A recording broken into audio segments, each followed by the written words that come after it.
ngicela siphakame sime ngenyawo mangabe umdala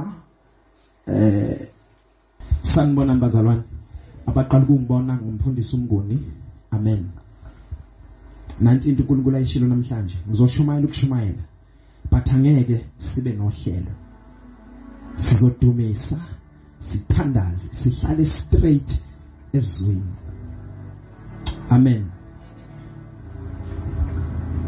umkhuleko masi khuleka ngokukholwa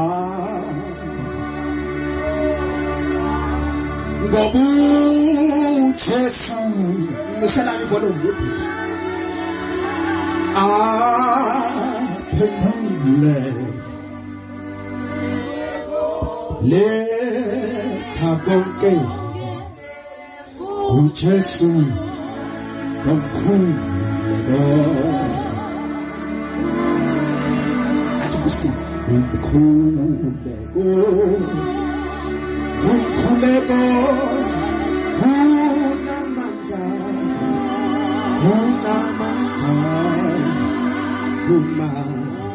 umasi khuleka ngokukholwa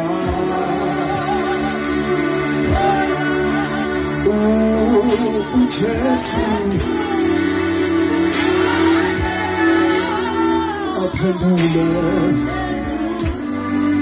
umkhuleko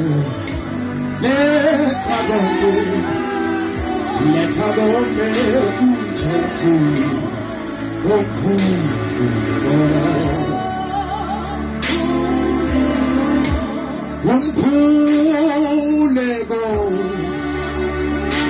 asebelele kakhulu unamandla asebelele bazalwane uma sikhulela okukholwa asebelele uJesu uyalalela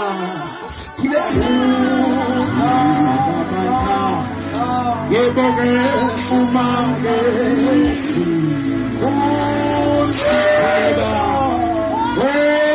okukholwa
uJesu uyalalela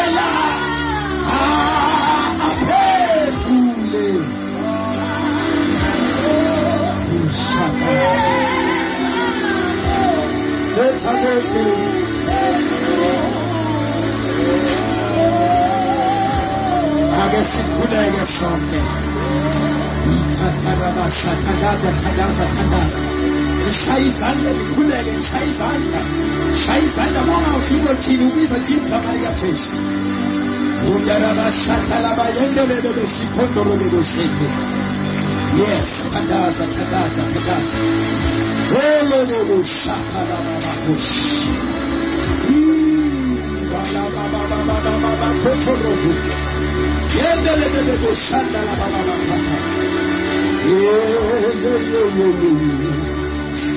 Itala mama ya melebo shaka tababa. Ololo shaka lababush. Undara mama shaka lababa ya melebo sotolobu. Moyimwele, take over.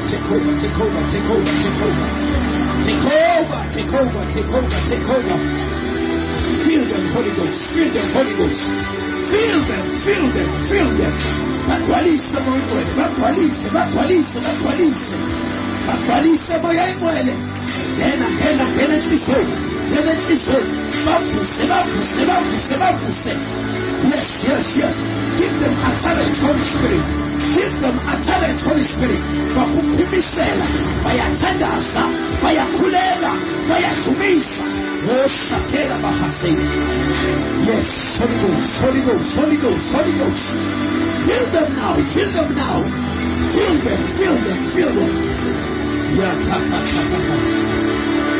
Yes, Holy Spirit. Yes. Hallelujah. Sing a shout out. Hallelujah. Sanbonani Newcastle. Mfambe mse Japan kama msemeni. Aibo sanbona Newcastle. Sanbona propose. Sanbona bazalwane. Uyanthanda uJesu. Ngithi uyanthanda uJesu. Ingakho uNkulunkulu esihlalele lenkonzo enhle kangaka. Hey, ukwathi ngikhuluma lento moya ingcwele ngisho na. Lalela. uJesu mayikhuphuka entabeni. IBhayibheli wayena abafundi abawu-12. Kule 12 washiya 9, wathatha 3, wakhuphukela naye kuphi? Entabeni. The question is, le 9 yona ikuphi? UJesu ekhuphuka nabafundi bakhe abawu-3, uPetro, uJohane noJakobo. Bayikhuphuka nabo le 9 imphi? Kunezinto ezispecial uNkulunkulu ayilungiselele oJakobe bakule ndawo, noJohane bakule ndawo, akusibo bonke abantu abafuneka kule ndawo ngokohlelo kaNkulunkulu. Laba bakhona ibona abantu beappointment. Ngoba hayi ukuthi abaweza umsindo, abawuza umsindo, awuthi ngikhiphe ikubo. Ngoba hayi ukuthi abawuza umsindo, bayawuza. Hayi ukuthi abalibona intende, bayalibona. Ukuthi kufuneka lo Johane lo, nalo Petro lo, nalo Jakobe lo. Ngoba kule 3 ithema ibuke entabeni yabuya yazofakazela le 9, bafakaza ngabakubone kuphi? Asikhulumeni. Mama ngicela ubatshele ukuthi ngithembe before uqala inkonzo. Amen. Uthe umfundisi ucela asikhulumeni. Amen. Asikhulumeni ke bazalwane. Amen. uJesu ushiya abafundi abangaki? Abawu9, uthatha 3 ukhuphukela kuphi nayo? Entabeni. Uma befika entabeni bafike babona lokho abakubona. Babona uJesu ekhuluma nobani? Wabona uJesu ekhuluma noEliya noMoses. Le 9 ayimonanga uMoses noEliya. But le 3 ethathwa nguJesu imbonile ubani? uMoses noEliya.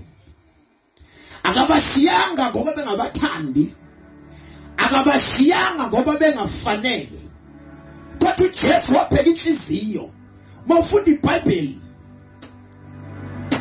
iBhayibheli kune New Testament ne-old noma i-first testament, i-testament elidala nelisha.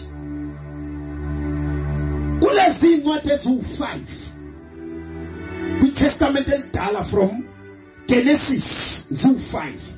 uGenesis, uExodus, uDeuteronomy, uNumeri noLeviticus. Lezi incwadi eziwu-5 zibizwa ngokuthiwa iPentateuch. iPentateuch ilezi incwadi eziwu-5 ezazilotshwe kulento okuthiwa iTorah. iTorah kwakuyi indwangu eyayibhaliwe uhlobo oluthile lwesikhumba elalisetshenziswa ukubhala iBhayibheli kungakabi umqulu. Siyezwana? Kwakuyisikhumba kwenziwa iTorah labhala. Come, cela ayidwangu babela was come. Wabhala iTorah, kwabhala ndazalwane lingakafiki iBhayibheli kwabhala iTorah. iTorah linezincwadi eziwu-5, iPentateuch, uGenesis, uExodus, uDeuteronomy, uLeviticus noNumeri. Imakahle phela manje ngathi ushayina yini inkinga. Right. Lezi incwadi eziwu-5 kwakuyizincwadi zomthetho. Incwadi zambazalwane zomthetho. Lokho esithi umthetho kaMose. Empeleni akusiwo umthetho kaMose. Umthetho kaNkulunkulu. uNkulunkulu watshela uMoses imithetho. Siyazi bazalwane, makuthiwa umthetho kaMose akusuke ungasho ukuthi uMose wazisungulela lemithetho, kepha lemithetho elotshwa kwiTorah uMoses wayithola kubani na? kuNkulunkulu. So lezi incwadi eziwu-5 iPentateuch yaziphi incwadi lezi ezayiphethe umthetho. Siyazi bazalwane, ziphethe umthetho kaNkulunkulu. Lezi incwadi eziwu-5 kwabizwa ngokuthiwa iTorah. Kwabizwa ngokuthiwa yini bazalwane? iTorah. Kunenye into okuthiwa iTorah bese kuba iBhayibheli sekuqoqwe all together. Kodwa kuleli Bhayibheli lethu kukhona incwadi ezikhishiwe. Zikhishwa elabo abacabanga ukuthi bahlakaniphile abayibiza ngama-theologians. Bayikhiphela lezi incwadi, bayikhiphela ukuthi ibandla likaNkulunkulu lingafinyeleli kolunye. Kukhona izinto esifihlelwa zona, but lezi incwadi zakhishwela ukuthi singazi ngazo ukuze sizobhayiziseka. Yezwakala? So iTorah ke labhala lezi incwadi eziwu-5. Back then lo mthetho wawulungela ukulawula impilo yomuntu back then. So umuntu wayephila ngomthetho. Into enzima ngomthetho ukuthi umthetho uthi ubungakwenzi ukuthi, ake ngichaze kanje, umthetho une-judgment, umthetho unokwahlulela. Uma ungakwenzi okulotshwe emthethweni uyahlulelwa, and ukuhlulela kaNkulunkulu before the coming of Jesus. Ake ngikhulume sizobantu abantu abadala. Ukuhlulela kaNkulunkulu ngaphambi kokuba kufike uJesu kwakungukufa. Kwembazalwane ibhaliwe iTorah yonke lemithetho. Leke incwadi kaGenesis ilandisa ngefoundation yendalo yonke. Amen. Ngiyazwakala abazalwane? Kuthema sekufika isikhathi somphongolo wesivumelwano. Umphongolo wesivumelwano wawunezinto eziwu-5 ngaphakathi. Izinto engaka? Eziwu-5. Eyokuqala kwakuyisibhebhe setshe leso Moses ehlala sentabeni yaseSinayi. Nikhona bazalwane? Wehla nayo leso sibhebhe setshe safakwa emphongolweni wesivumelwano. Number 1 intshelani isibhebhe kungakabhalwa iTorah. Ngizama ukuphendula ukuthi sifika kanjani la, ngoba ngifuna ukusiza laba bathi mina ngeke ngiye esontweni ngiyimfuna insindiso. Le Bhayibheli ibhalwa abantu abafundile, athi ukusiza umuntu omnyama. Lingakabhalwa iTorah kwakulotshwe kuphi na? Etsheni. Lathatha itshwe lafakwa emphongolweni wesivumelwano. Number 1. Number 2, kwafakwa the Aaron's rod. Udondolo luka Aaron. Udondolo luka Aaron irod leli kuthiwa almond rod kunesihlahla webazalwane esibizwa ngokuthiwa ialmondi. Ialmondi iqebelengwana lealmondi laphulwa lanqunywa noma lasikwa lafakwa phakathi emphongolweni wesivumelwano kanye nani kanye nesibhebhetshese esetshe sinemthetho kaNkulunkulu emingaki eyishumi. Number 3 kwase kuba imana. Yini imana? Rice? No, cha. Imana kwakuyinto eyayihleshule ezihlahleni. Nayibona khona lento engathi mushroom, angisazi mushroom. Khona lento ehlume ezihlahleni engathi ifuna ukuba uju, uyayibona? Iyaqebuka. Inamathele ezihlahleni. Lento leyo yathathwa yafakwa emphongolweni, yayingathathiwe ezihlahleni, ile eyayehle ezulwini, leyo mana leyo. Khona eyehle special. Yathathwa yafakwa emphongolweni. Umbuzo le mana eyafakwa emphongolweni ayonakalanga yini isemphongolweni, ngoba umphongolo wabakhiwe njengebhokisi lomncwabo wasuyavalwa. Umbuzo, imana yayingaboni yini? Imana yayingaboni na? Impela uthi cha, yayingaboni. Why? God is speaking prophetically. Nothing of God expires.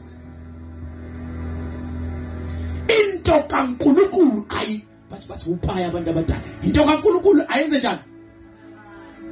Into kaNkulunkulu ayenjani? Yahlala imana phakathi emphongolweni wesivumelwano. Ehlobo yahlala imana injalo. Ebusika yahlala imana injalo. Yangabuna. Ngoba into kaNkulunkulu ayibuni bathandekayo. Ngisho mina into kaNkulunkulu ayibuni. Njengamanje umphongolo wesivumelwano awaziwi ukuthi uphi. Awukho eJerusalem. Umphongolo wesivumelwano la wagcina ukuba khona, la ufishwe khona use-Ethiopia, la ukhona umphongolo wesivumelwano namhlanje ufihliwe. Nalabo abawufihla bafa. Ama-theologians nama-scientists azama ukucinga umphongolo, awawutholi umphongolo. Why umphongolo ufihleke na? Icebo likaNkulunkulu ukuze abantu baphume emthethweni, baphume endleleni endala kaNkulunkulu yokwenza izinto.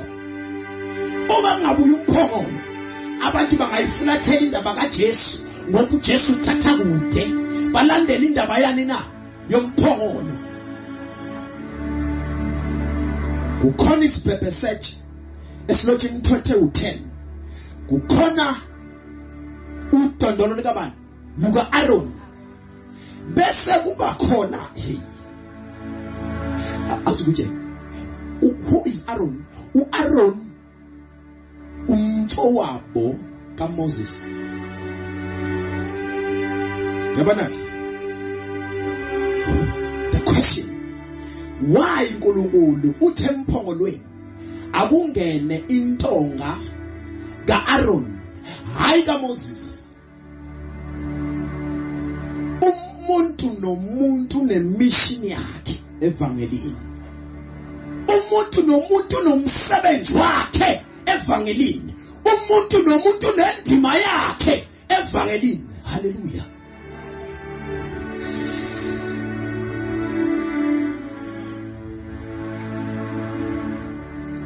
Phakathi emphongolweni kukhona intonga kaAaron.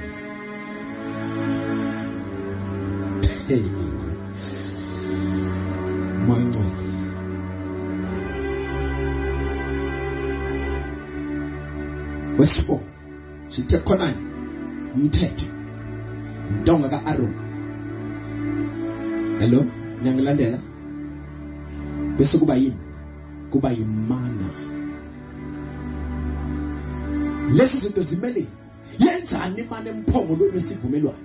Isymbolize iprovision kaNkulunkulu. Yezwa na? Ngaleso sikhathi abaprofeti basendulo abafani zange bafana futhi abasoze bafana nabaprofeti besikhathi sokugcina. Amen. Abaprofeti beyikhathi zakudala babekhuluma ubuso nobuso nobani noNkulunkulu. Umbuzo uzothi uma bekhuluma ubuso nobuso noNkulunkulu babebhekana kanje enhlambini zamehlo. Impendulo ithi cha. Ayechazela abantu ukuthi yini ubuso bukaNkulunkulu. Uma nizobazalwane simi ngaphambili ukuthi ake sisabelele bazalwane ngoba sisebusweni bukaBani. Asisho lokho. Ubuso bukaNkulunkulu, ipresence, ubuso bukaNkulunkulu bukhona bakhe.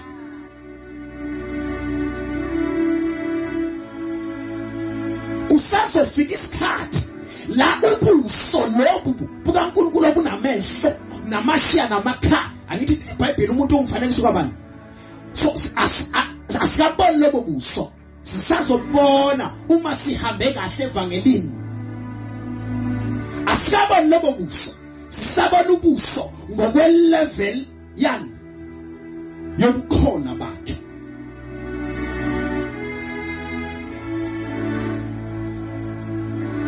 Umuntu athi ngizwe isandla sikaNkulunkulu senze njani?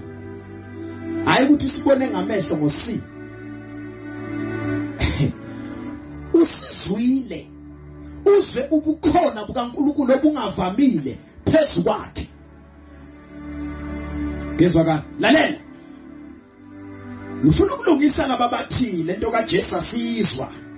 Thina sihamba ngevangeli elidala. Yelelisha nje iTestament elisha asilifuni. Uzwa bathi thina sindisiwe siyasonda. Baphatha leli iBhayibheli bavuka njalo ngesonto baye esontweni kodwa bathi awasindisiwe. Wabafundiseni emapulpit yini lelisho ukuthi mdlala ngabantu ngoba waphatha lencwadi wathi Jehova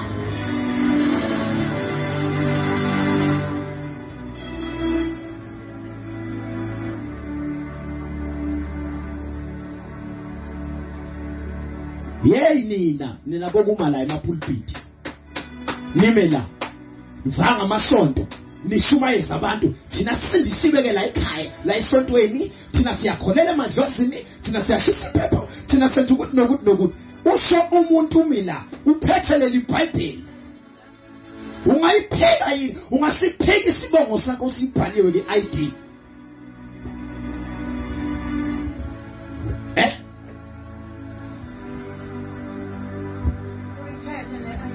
nayi ID uyiphethe yasho isibongo ukuthi ubani wena.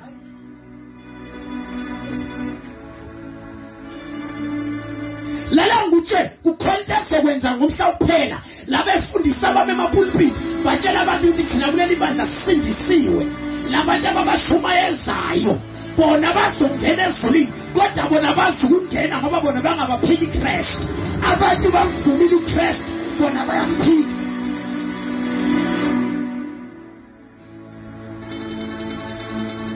Hayi nalezi iphukwana zama charismatic churches amabandla lawa manje osindiswa ubese wathi ningalifundi iTestament elidala likhuluma ngomthetho kaMose omdala isiphukuphuku somuntu okholwayo. Lalela uNkulunkulu ngeke umhlukanise phakathi uthi mina nginguye kuphi futhi nginguye kunini nginguye nini nginguye futhi nini ngeke umhlukanise uJehova. iTestament elidala nguJehova ekuqaleni. Ungafunda incwadi yeSamuel uthi I am the Alpha. iTestament elidala nguAlpha. iTestament elisha nguOmega. Yebo ugijima ngesiphethe isiqala ungenaso. Gijima kanjani ngesiphethe? Ayikho imoto engavela isuka 180 ingazange iqale ihambe ngo20 40 kanjalo ngeke. Baningi abantu abame emapulpit bashumayela into abangayazi. Ayithi ngizenza ngokho umqiniso ke mina ke angishumayele futhi ngokuthandwa angishumayele ukulandela abethi one pastor ngenandaba nemembership mina ngifuna ukuthi mhla ngiye uma phambi kwesitalo sobukhosi athi uNkulunkulu mfana wami ukhulume kahle ngoba befundisi basaba ukumshumayeza nina ngoba nibonisa bayanjaja abantu abamfuna umfundisi oshumayela iqiniso umtshela nokulezi insuku bafuna nje wena ushumayela impumelelo ubatshele ngemshado ke batshele ngeimoto ubatshele ngemsebenzi bafuna leyo nto leyo njengoba bafuna imisebenzi abafuneli kuyokwakha amakhaya bafuna ukudakwa njengoba bafuna imoto abayifuneli ukuthwala abazali bafuna ukuthwala ifebe mabengabafana bakhuluma kumngu namhlanje dlali uma imoto yakho kusukuphela inyanga kufanele kuyothenga ukudla ekhaya kumele bathenge petrol but intombi zakho awuyikhokhiswe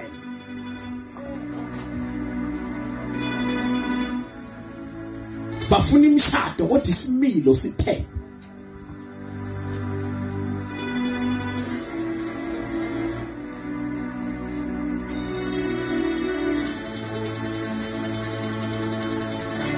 bekufanele ukuthi umphongolo usuke ususe ebusweni babantu ngobani kuthema kwenza umphongolo ifocus yabantu yashifta kuNkulunkulu yaba semphongolweni la umphongolo ungakhona bayagijima baye ngakhona la umphongolo ungakhona benze njani bazalwane bayagijima baye la ungakhona labazalwane baseqalene endulo babe nokholo oluncane uma kuke kwasusa umphongolo eduze kwabo ukukhola kwabo kwenze njani kuyaphela bafuna ukuthi babambe ukukholwa bethemba uNkulunkulu umphongolo useduze kwabo amen kukhona ke nakulesi sikhathi abathola lelo khondolo lolo uNkulunkulu ususela nomphongolo wayefuna ukufundisa abantu ukuthi yekani kunamathela kubefundisi benu ninamathele kuyi khona bangakwazi ukuhamba amatende ngoba umfundisi wabo othi yena ungumntwana kaNkulunkulu usindisiwe wayethola ukugcwele umoya oyingcwele uthi abantu abangayi kwelinye itende ngiyakhuluma ke nakunamsebenzi unamuphi umoya wena lo uphila kuwo ngoba kwawena udinga ukushunyayeza kwawena awukhulile spiritual mawuhlukanisa ibandla likaKristu mhla uJesu buyayo kuyobe ngabe kuthiwa Assemblies of God next iyena zizeka amapostoli Faith Mission abezeke noba cha uJesu mayebuya ulanda ibandla kodwa ngoba bathi bafunde kakhulu bahlukanisa abantu phakathi bafundisa abantu umoya ukwahlukana yazi mina ngiyibona imihlola makushoniwe bangena ngama group abebandla elithile bangena bodwa abangeni nabebandla elithile bayokhuleka phakathi endlini hayi cha bafundisa nishe kakhulu ayinishe man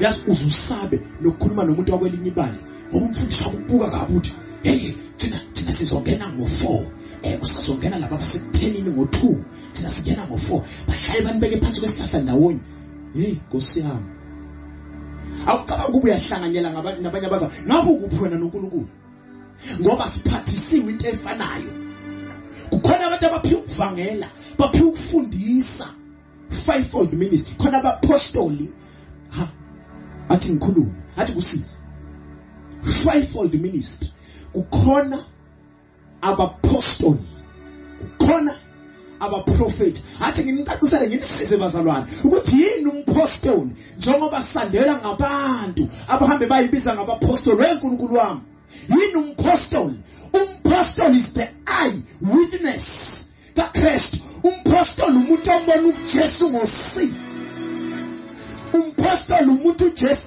azibizela yena wambona ngamehlo omabili umephanya kwemthini eCalvary wambona uJesu ehlawe hlushwa baba ngofakazi abasibonele ngawo abamehlo wavuka uJesu ekufeni wavukela kubo bambona uJesu sekhuphukela ezulwini okugcina umpostoli eyewitness bawu12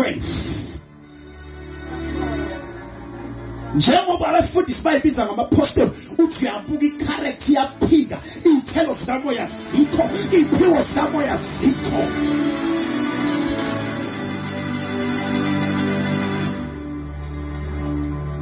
angishumayela ukuthandwa ngishumayela iqiniso. Webafundisi yini enzi uphoxeka uma uyibiza ngopastor, uphoxeka uma uyibiza ngothisha wethu, uphoxeka uma uyibiza ngomvangeli.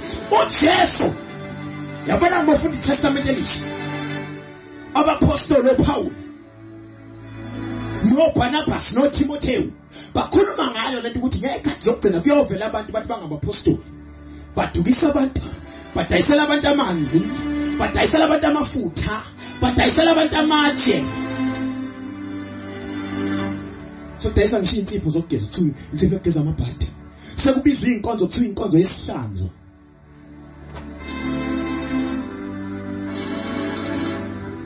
Qaphelani abefundisi bamanga,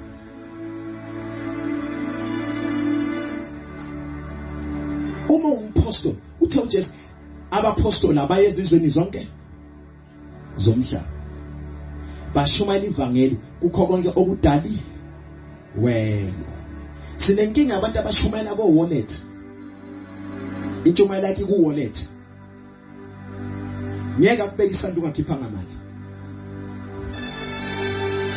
Futhi ke khona sishumela isikhathi esinye mawungakukhipha kweshumo akakuhambeli ngisho ukuhambela umfundisi ngisho ngafelo wasusa umphongolo ngoba abantu sebebheke into enjani ephathekayo, basusa ifocus yabo kuNkulunkulu, wasuka umphongolo kwangena manje.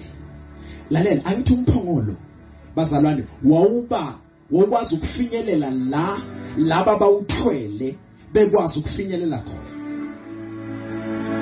Neso bazalwane, uma nangu mfana nangu nomama bethwala umphongolo bathi baya eLadysmith eMnambithi, okusho ukuthi ubukhona bukaNkulunkulu buyobe buseMnambithi kuphela.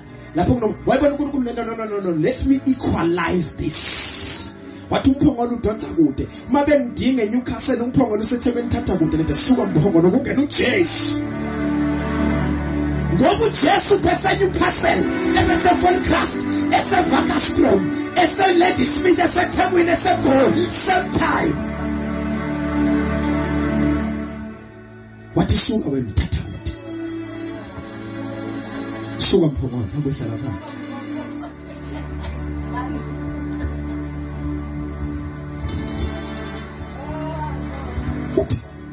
Uthi Jesu encwadini kaMateyu 28 noma 16 usiyabathuma abafundi ukuthi hambani yoshumayela ivangeli kukho konke okudaliweyo, bese thi nibafundise. Nibafundise. Wathi kwenzeleke ngelinye ilanga obatshela abantu mawuthola ithuba ushumayela. Kunomehluko phakathi kwesifundiso, the teaching, the influence. There are many preachers who minister with influence, not with the teaching. But in our shumayela abane influence, abana teaching. I-influence izokutshela ukuthi ungayi kwelinye isonto yofellowship yakho. But the teaching is not just a sikhonzayo noma mhlawumbe lapho uzoza lento engayifundisi la, hamba uyohlanganyela uthola ulwazi ubuyele esontweni lakho.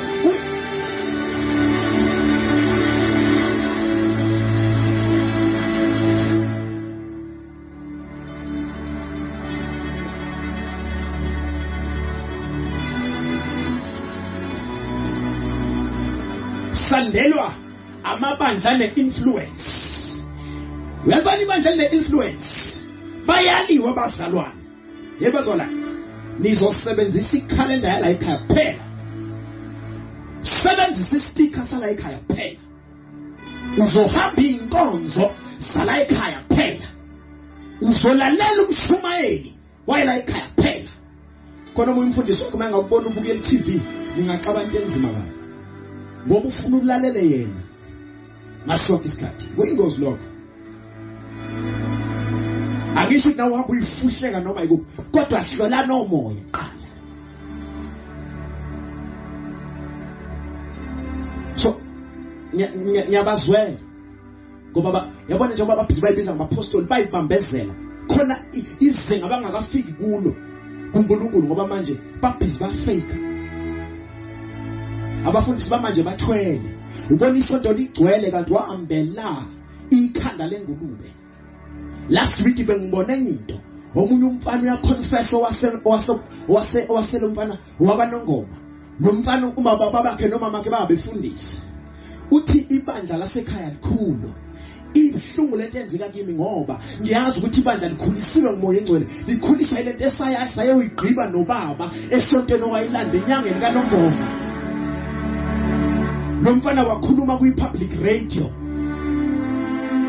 wathi mina ngifuna ukuconfess sengikhathele ukuphila lempilo into engisabisayo ukuthi manje ke lenyanga ubaba ajwayele ukungithuma kuye sihamba kuyo nayo itheke manje sekufuneka ikhanda lomuntu ke manje ilento ke ngisabisayo ngoba ngazi noma kuzofa mina noma kuzofa umama ingakho ngivunyezwe ku public radio izokhuluma ukuthi ngeke kulunge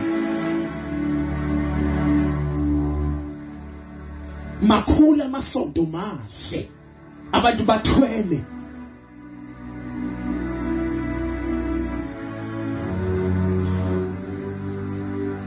yabona kumzalwane obanjwe umuthi othi thi ha akayizwa ke into ekhulunywa umuntu umfundisi akayizwa uzwa leka umfundisi wakhe ngoba njalo ntamba ha akukho kuyingozi ukuhleza uphupha umfundisi wakho uphinde kuyingozi ukuhleza uphupha umfundisi wakho uphinde kwesithathu okugcina nje kuyingozi ukuhleza uphupha umfundisi wakho ngoba abanye abafundisi banama altar emakhaya kunamabhuku membership esontweni uthulela wena ebusuku hlamba uvula amabhuku abo uyathandaza ushunqisa izinto zakhe ukuthi ningayeke esontweni lakhe nimthande kakhulu ninikele kakhulu nize unikela ngisho imali engabe yondla abantwana babo uNkulunkulu onjani othatha imali yokugcina nje ngisho uNkulunkulu mina ngonjani onjani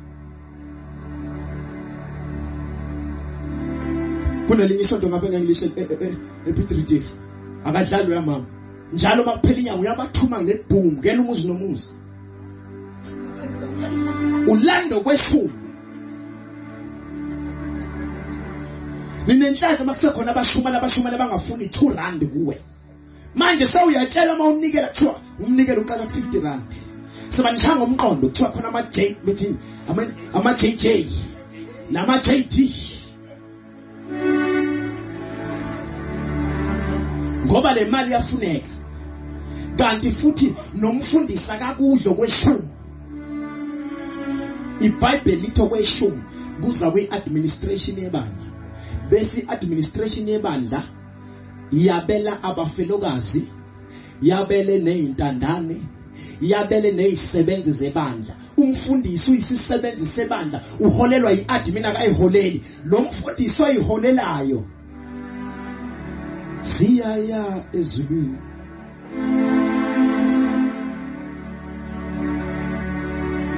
ishumayela ukulungisa ngenze nje abazalwane ngiyalungisa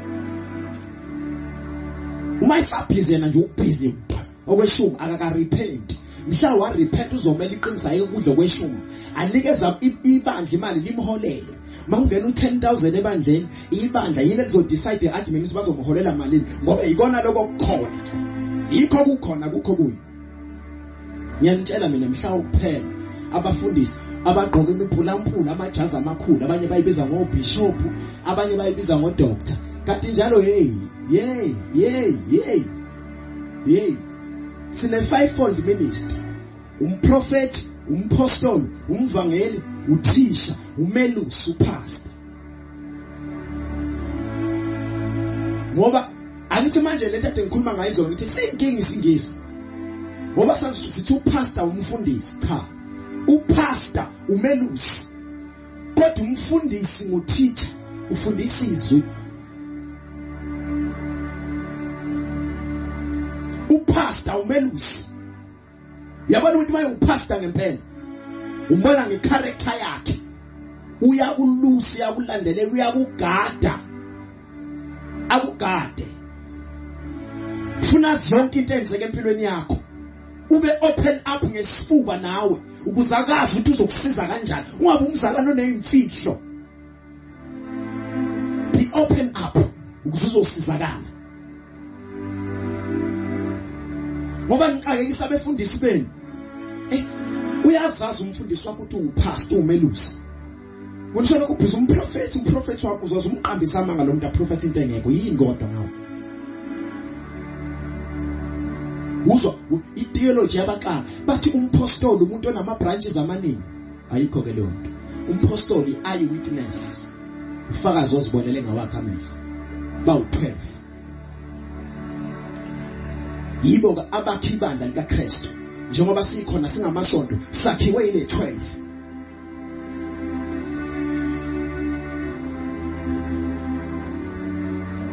Isaiah 45 verse 8.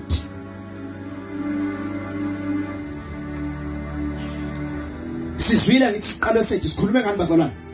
Ngomphongolo. Amen. Sikhulume ngani bazalwane? Hello. Sikhulume ngani? Ngomphongolo. Konke ngizoyethula kini manje. Ngizokwenza njani? Asiyeni ku Isaiah 45 verse 8. Qontsani mazulu phezulu. Yenze njani? Kodwa uNkulunkulu. Baba ngicela ngosiyami ubavula umlomo. Ngiyacela. Amen. Isaiah 45 verse 8. Qontsani mazulu phezulu. Lithini? Qontsani mazulu phezulu. Amafu athulule ukulunga. Lithi qontsani mazulu kuphina. Bese lithi amafenze njani bazalwane?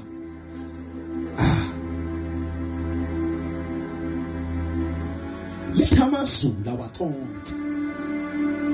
Kodwa amafenze njani? Bazalwane asisazi impalo ke manje. Senze njani manje? Lithina amagama okuqala eseqaleni ethi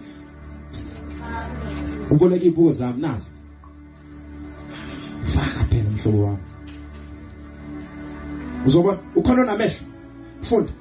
Okay, funda verse 8. Lamagama u3 aseqaleni. Qontsani mazulu phezulu. Ushaya. Konke ngizakuyenza yona ubhuti. Ngizodila nawe parallel. Funda. Asilaleleni. Qontsani mazulu phezulu. Qontsani mazulu kuphi? Sithola izinto eziwu3 bazalwane. Asihlaziyeni impalo ke manje. Sithola igama elithi qonsa. Webafu kanti yini wemhlobo wami? Amen. Sithola igama liqala lithini? Yini ukuqonsa? Woza mfana. Siyasebenza manje. Bamba la. Hey. Moyo ngcwele ngiyakuthanda. Nqwankosi.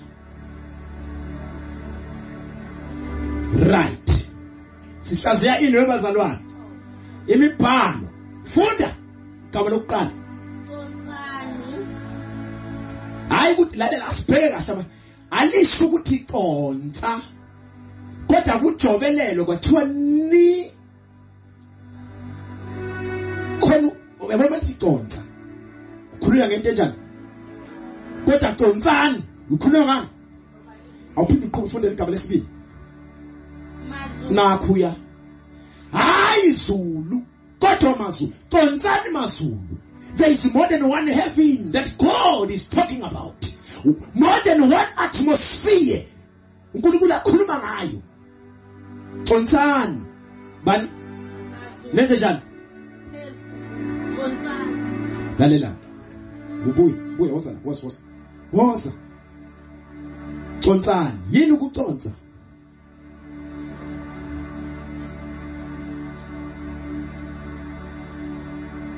Ukuconsa lo ngithi. Iconsi into engakanani webathandekayo. Funda ivesi elilandelayo. Qhubeka. Qontsani mazulu phezulu. Amafu athuntulule ukulunga. Umhlaba mawuvuleke. Kuthelwe ukusindiswa. Manake. Phinda futhi lithini? Donsani mazulu phezulu. Bese kuthiwa amafu. Enze njani? Athuntulule. Ini na? Ukulunga. Sithola izulu. Sithola umkhathi wamafu. Ngoba kumele sichaze ukuthi ziyini lezi zinto. Lini izulu ayina amafu. Lithi izwi. Yenzani njani mazulu? Mazulu. Bese kuba njani futhi? Amafu athuntulule. Phakathi kwamafu nezulu yini engaphezulu kwenye?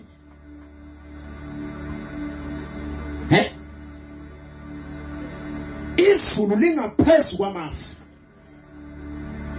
Lithi Donsani mazulu. Kuyothi uma amazulu econsa amafu amukela ithonsana lasezulwini. Ukuze amafu athuthulule ini ukulunga.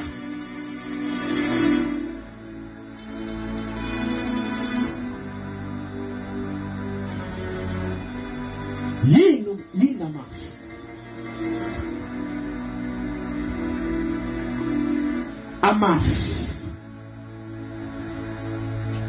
Amafu yivangeli. Bazalwane yini amafu? Uma lithi mazulu selapha. Uma lithi mazulu, uma woqala uNkulunkulu Baba, uma wesibili uNkulunkulu Indodana, uma wesithathu uNkulunkulu Moya Oyingcwele. Mazulu Donsani, ngoba namazulu Jesu, ngoba namazulu Moya Oyingcwele, ngoba namazulu uNkulunkulu odalile izulu nomhlaba. Abesendlala ivangeli. Was. Come, abeza bawu2. Come, shishisa. Hondala bashiki, shishisa. Bambani ndwangu, nibambe kanje, shishisa. Nibambe kanje, nibambe nivu. Kanje. Nibambe. Lithi izulu njani mazulu? Donsani mazulu. Ngicela abathathu uzani bantwana sebenzisondela phambili. Wozani 3 shishisa. Mangithi shishisa ugijime. Ngathi kuvala igate esikoleni. Was come. 3 was. Ufuna bayi3 kuphela. Asikhulumeni lithi bazalwane, yenzani njani mazulu? Sitha amazulu ngoba amazulu bathandekayo. uNkulunkulu Baba, uNkulunkulu Indodana, noNkulunkulu Moya Oyingcwele ngokuvumelana bamoya munye baNkulunkulu eziqu zintathu banye. Lithi Donsani mazulu kuphina.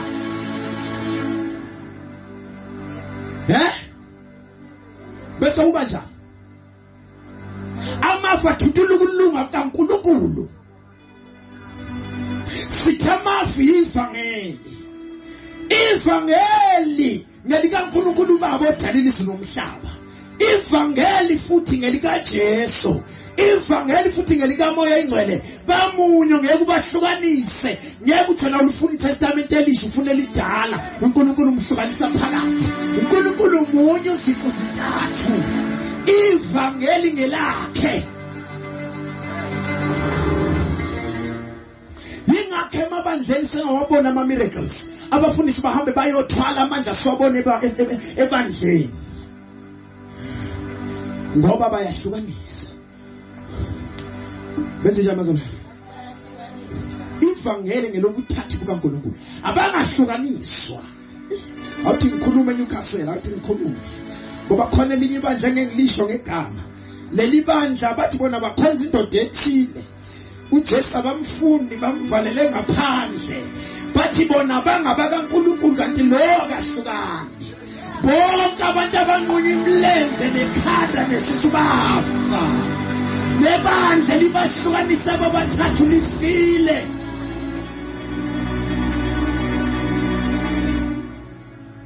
Nali ivangeli.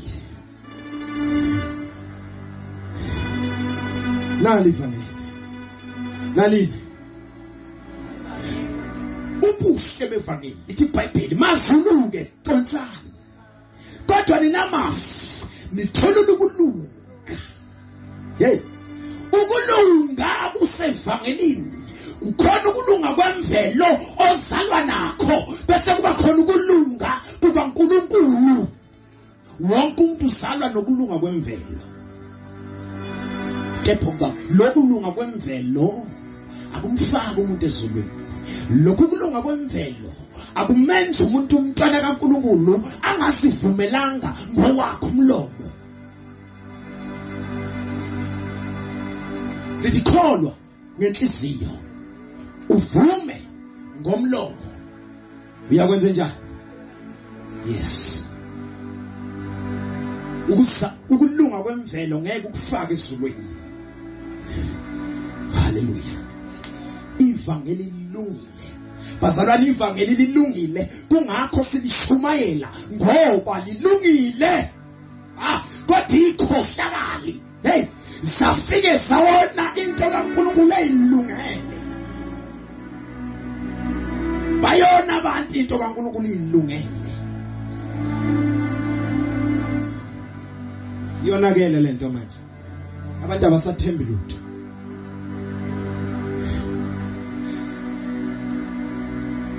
Yonakele lento. Njani? Tonsani mazulu, yenza njani?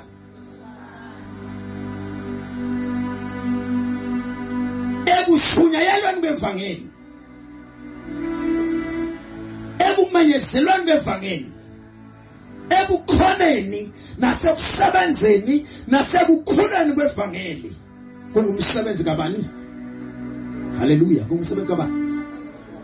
Uma lithi tonsani mazulu, usithi uNkulunkulu Baba noNkulunkulu Ndodana noMoya oNgcwele balokho beqhubeke njalo bathi hamba vangeli, bathi hamba vangeli, bathi hamba vangeli, bathi hamba vangeli. Itende limile namhlanje uJehova uThixo. Basoma namanye amatende uJehova uThixo.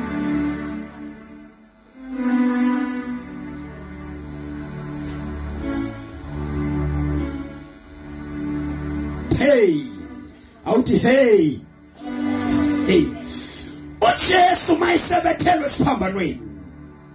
Lithi iBhayibheli wahlatshwa ngomkhonto ehlangothini. Indaba la ikhona uJesu uhlatshwa ngomkhonto. Uhlatshwa ngaphambi kokuba afe, noma uhlatshwa esefile, noma ke sisazi ukuthi uJesu uhlatshelwana ngomkhonto ohlangothini. uJesu uhlatshwa ngomkhonto ohlangothini ukuze baprove ukuthi usaphila na.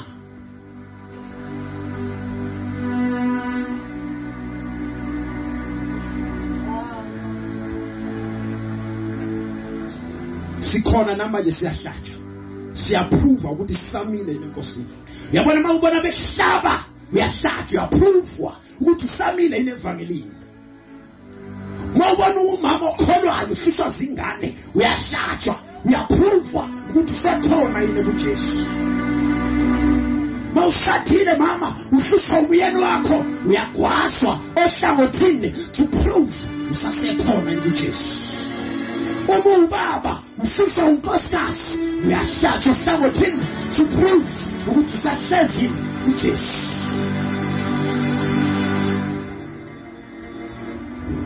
Ungone uJesu wahlatshwa kanye. Hey thina sisho njalo. Wona mhlu uhlatshwa ngolokho. Kusasa uhlatshwa. Silokho sihlatshwe njalo. Kodwa ngoba kithi kunegazi lika Jesu. Lithi osikusiyana. Lithi noma sifa kodwa sikwenze njani? Siyophila. Noma sifa siyophila. Basihlaba ngapha, basihlaba ngokuhleba, silokho siyaphila. Basihlaba ngokuthakatha, silokho siyaphila. Basihlaba ngokusizonda bayasihlaba, silokho siyaphila. Basihlaba ngokugula, silokho siyaphila. Basihlaba enhlupheko, silokho siyahlula. Senze njani bazalwane? Siyaphila.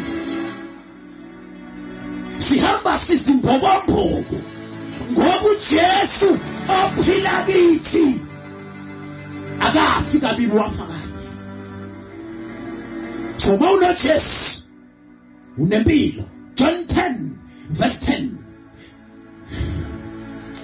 Ngifile ukuba babe nokuphila, babe nakho kuphiphime.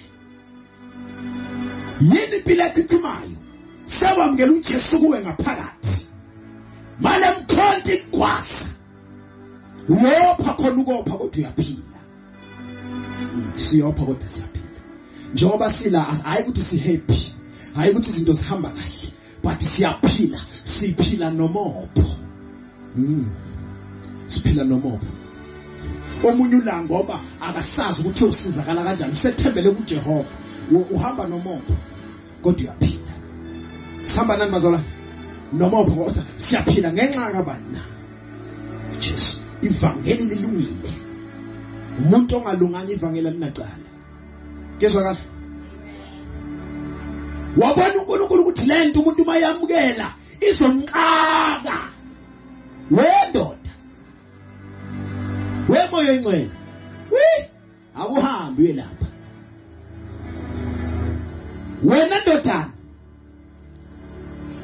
ufika waba ngumhlahlandlela waba isihlengo sabantu bonke uqedile imishini yakhe emhlabeni wabuya ezulwini well done my son ukwafilela konke ngikubeka ezandleni zakho wemoya engcweleke yelelela wena ngozokwenza uzongena kubo uphile kubo no Jesus paves the way uJesu uvula indlela ekhumoya engcwele usinika impilo ubahlukanisa kanjani ngoba lo uthi mina ngini indlela futhi mina ngini iqiniso futhi mina ngini ngokuphila in other words any other gospel other than this is false noma iliphi ivangeli ngaphandle kwaleli amanga ngoba yena uyiqiniso akukho okunye ukuphila kwedlula lokho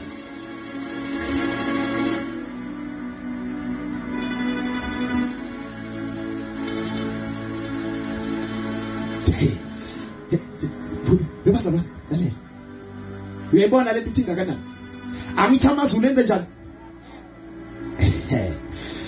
ayaconda enze njani amazulu umoya ingcwele lama tongues angukulunga kaNkulunkulu wena mawufuna ukulunga kaNkulunkulu you need God the Holy Spirit to direct you njengoba le ndwangu ingaka khona la imanzi ngakhona khona la eyome ngakhona kodwa umuntu owaziyo la imanzi ngakhona nawe la uzothi mawubamba uthinta khona ufeel something in other words umoya ingcwele has come to give us passion and feeling umoya ingcwele uvela ukusinikeza umuzwa ngoba simbona akekho umuntu othi engabona umoya engcwele akabona siyamfila so uJesu mayithi mina sengizohlala phakathi kwenu uthi asenze ibelule lento umoya engcwele wena hamba ungene benze babe nemizwa yabona sikholwa ngemizwa bazalwane sikholwa ngani uyosala wedwa usiza sithandaza sithi bazalwane ukhona uNkulunkulu kule ndawo sisuke simuzwa ngempela ukhona kodwa wena ngoba ulele yakumuzwa Umuntu osuka njalo usuka yiza lento enzeka kuye ngaphakathi okusho umoya engcwele umenze wafinyelela la kunjani khona la kumanzi ngakhona la khona ithonsi la kune feeling khona lalela ifeeling ayikho ekhaya lakho ifeeling isendlini kaJehova ekhaya bayakulimaza ekhaya bayakuvukela ekhaya bakuthandi ekhaya bayakureject kodwa uJehova ukwamukela unjalo umsebenzini abakufuni kodwa uJesu uyafuneka emphakathini ophila kwawo abakufuni kodwa uJesu yena kuyunjani nada wethu umuntu ufana njengempuphuthi lalela yabona la kuwele khona ithonsi la kuwele khona ifavor umusa kaNkulunkulu sonke siyabhayiza siyathidiza sifuna la amandla kaNkulunkulu angakhona sifuna impendulo la singakhona sifuna la intambi singakhona uma singabambelela kumoya engcwele nguye owazi imfihlo la kuthintwa khona mawufuna umshado kuthintwa phi Mawufuna ukuphila kuthintwaphi? Mawufuna umsebenzi kuthintwaphi? Mawufuna ukuthula kuthintwaphi? Mangabathola abantwana kuthintwaphi? Kade ngidla amaphilisi, kade ngigula ngiphili, ngisizeni kuthintwaphi kanti la waJesu? Banikhohlisa bathi kuthintwa la, bathi lethi into kuthenga kuthintwa lapha kudlalwa ngawe. Khona le nto ayithenga imahala. Busa kumoya ingcwele kuthintwaphi? Oh Jesus, kuthintwaphi? Khona wesifazane owayopha for 12 years, ngiyamsola wakhuluma nomoya ingcwele, wathi nangu uJesu ngiyambona umoya ingcwele angitshele umuntu enobopho angabuye kuthintwaphi? Wakhuluma umoya ingcwele wathi ungamthinta ekhanda ungcwele uyinkosi, ungamthinta emahlombe inkosi yamakhosi, ungamthinta esiswini ngoba esiswini sakho kuyakhombuza, ungamthinta simthwala imphefumulo, kodwa mthinte enyaweni, mthinte ekulungeni. Why? Umthinte inyama enyaweni na? Umthinte likaNkulunkulu, umhlaba ngokaJehova nokugcwalayo. uJehova uhleze emasukweni, umhlaba usenabelo seinyawo zakhe. Why? Womuntu wesifazane over for 12 years uyobambelela inyaweni zikaJesu, ngoba phela inyawo antithi umhlaba usenabelo seinyawo zakhe. Ngamanye amazwi uNkulunkulu siyibandla simazi ukusuka enyaweni kuphelela, impuso kasiboni ngoba unyawo ukulunga kwakhe. Inyawo imba sona ingakho ivangeli lithi abashumayela ivangeli bangonyawo nje. So ukulunga kaNkulunkulu kule wesifazane opha for 12 years wasikhanda washiya amahlobo washiya izandla, wese emadolweni wafika wabamba umphetho.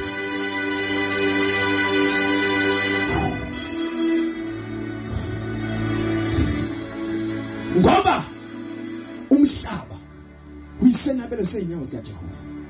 Lalela, ususa imoya, unyawo lukaNkulunkulu lukhona. Wena buza moya ingcwele, guide me, ngoba siyimpuphu siyafunisa. Moya ingcwele ungaphi la ingakhona, into yokuphilisa ingaphi. Bazalwane ningizwa, siyafunisela sizimpuphu.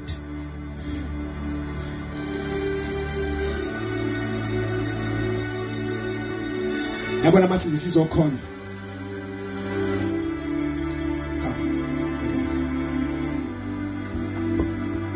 Yabona masizi sizokhonza. Singabukeka siyiphuphu shala phansi. Masizi sizokhonza. Singabukeka siyiphuphu. Kodwa ke siziphuphu engcono ngoba sihlele enyaweni zakhe. Basivukela abantu allocated nje kuzolunga. Hlushwe zingane athi don't worry.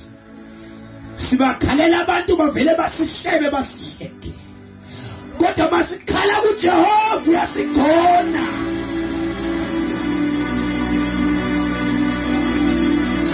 Akasibalela macala basalo.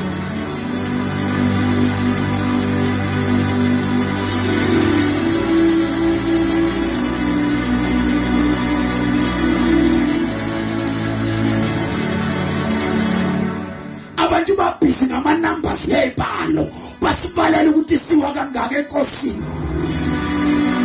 Siyabalela namhlanje, uyavutha kusasa uyawa bayakubalela abantu.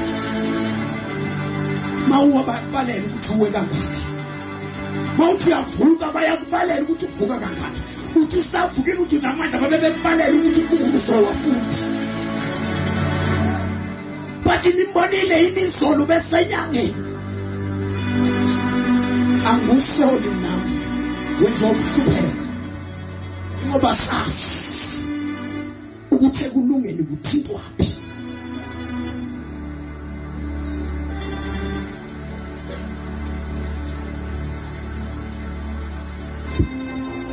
Siyababeka izandla sithi ngegama lika Jesu phila. Umthandazana unoshukela uthi ngegama lika Jesu phila. Uthi ushukela ukujengose uthi. Uthi fire ushukela ukujongeso uthi. Bazalwane ngathi yebazalwane asikho izifo esingalapheki kuJesu. Kanti kuthintwaphi kuzolapheka lezifo bazalwane? Kuthintwaphi kanti? Hayi, khona la singenzi khona kahle. Kukhona.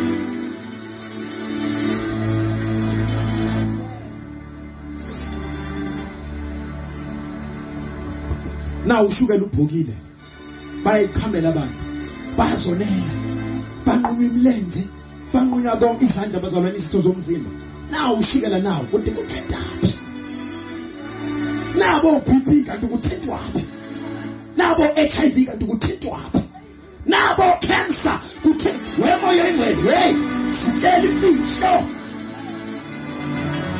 Sitshela imfihlo manje.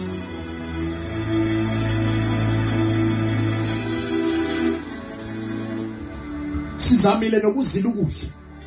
Kuloko kunjalo wemoya engcwele ukuthintwaphi. Sizilile bazalwane kunjalo. Uvile isimo singashintshi siloke sinjalo.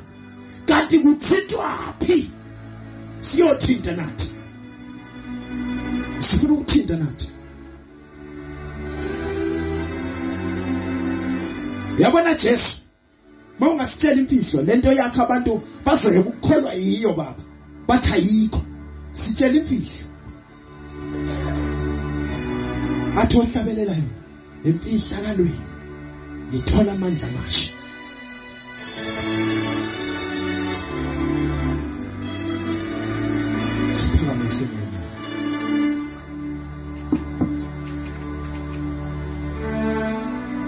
Bazalwane, yebazalwane, khona into esithunyelelwe yona, the gospel, ivangeli.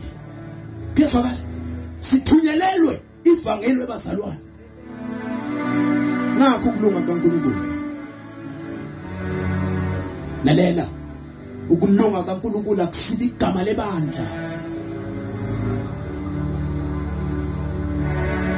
Ukulunga kaNkulunkulu akusiki ukuthi basebenza kuphi nakuphi abantu abakhonza la.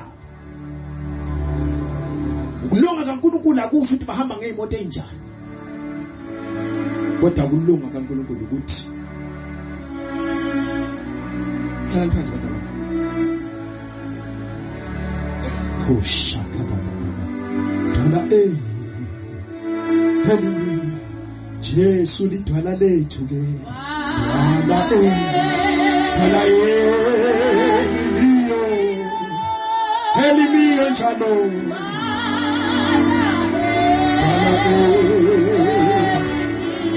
Jesu lidwala lethu sonke. Dwala Elimio njalo. Dwala Jesu lidwala lethu. Dwala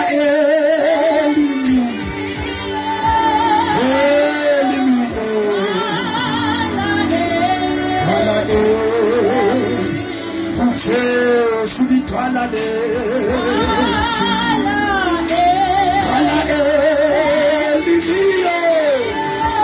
Elimio njalo. Dwala ibambela. Nalidwala entambama. Nalidwala linguJesu. Nalidwala linguJesu entambama. Usenga ukuthatha lo Jesu menzo bakho. Akubiyele umhlengi. Usenga umthatha lo Jesu. Abe isihlengo sempilo yakho. Lalela, usenga ilungisa indaba yakho noJehova. Lesimfihlo phila naso esingasiwa ngabantu. Jehova uyabona. Usenga lungisa. Sewoni kakhulu. Jehova akakubaleki. Namhlanje ntambama ngivula ithuba. Noma ngabe usindisiwe, kade ufunisela. Lala amandla afihle khona, awathuki. Ufuna abanjalo namhlanje bathi hey. Moyengcwele, uthithwa apha. Abathi Nkosi. Uthithwa apha baphuthume beze ngaphambili. Mantala bashata. Urabayanda rabashikere bakoshita. Laba bathi kuthithwa apha. Abathi mfundisi uMnguni kuzwile. Ngempela kanti kuthithwa apha. Nasi inkinga zingishaqile zingihaqile ngapha nangapha. Ngine inkinga ekhaya abantwana bayahlupha. Nami ngifuna umsebenzi ngiwuthole noma nami ngiyagula noma ngiyagulelwa noma kunenkinga kuphi. Anything ongabe ngabe ufisa ukukhulekiswa kuyo. Mawunesidingo somthandazo wosa ngaphambili. Come. Jesu lidwala lejikeni.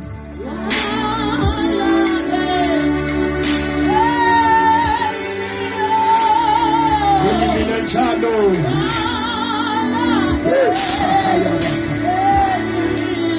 Jesu lidwala leminyaka. Lidwala leminyaka. Leminebuseke phakathi.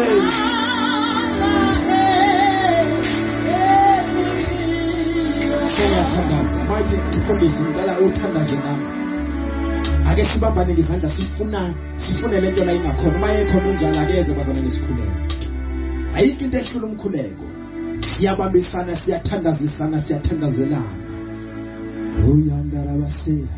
Waza ngaphambili ungasaba abantu, waza sithandaza. Ithana bashatara baba. Mawufuna uJesu empilweni yakho woza ngaphambili uthi ngiyamfuna lo Jesu. Shotho robo. Sivala amehlo abantu bayesaba. Vala amehlo, sebevala amehlo woza. Jesu lidwala lethu ke. Phakamisa isandla la ukhona. Phakamisa isandla. Shakala bayanda labasuka. Vala amehlo, phakamisa isandla bambana ngesandla, phakamisa isandla. Yes. Ngiyathandaza manje. Raka shatala basiko robo. Wala bobo shatala bayanda. Wala basiko robo shoko. Ya talaba sikolo boyanda. Wala bobo shatala bayetu. Wala bobo sikatala bobo sia. Ya tandaza manje. Aba ngekama ligachoice. Naba bantu bakho, naba bantwana bakho. Naba benhliziyo yakho ubusuku. Yelula isandla sakho.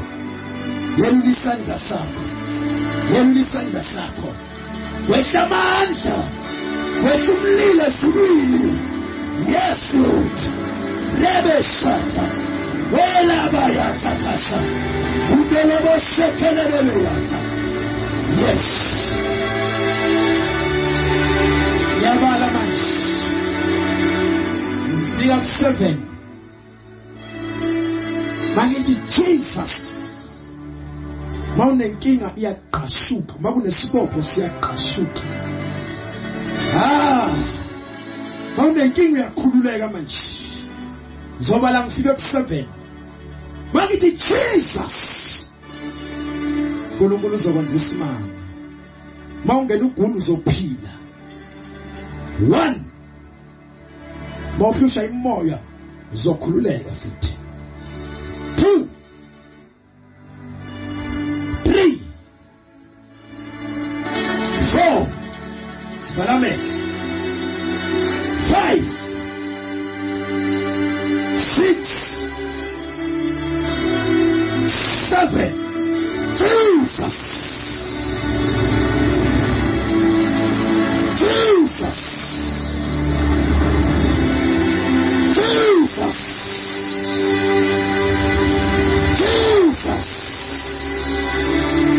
The family of truth. Ibopo. Siakakala manchi. Imoya ya tuta manchi. Abantu bayakhululwa. The family of truth. Jesus.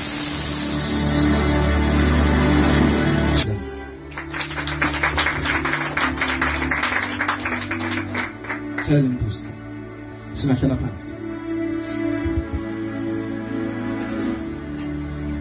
uNkulunkulu abefisa ukubusha empilweni yakho usekushilo.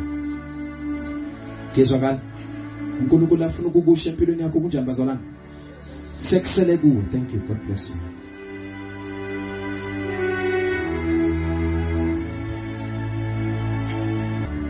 Impendulo. Fala microphone yakho. Impendulo isizwe nalokusiza etendeni sizodumisa uNkulunkulu sithandaze silalelizwe sizokwakhiwa ukukhona bakho kule ndawo kuwuphawu lokuthi uNkulunkulu uyamthanda futhi uyamthobela. Thank you bantu bakule ndawo for coming to this place.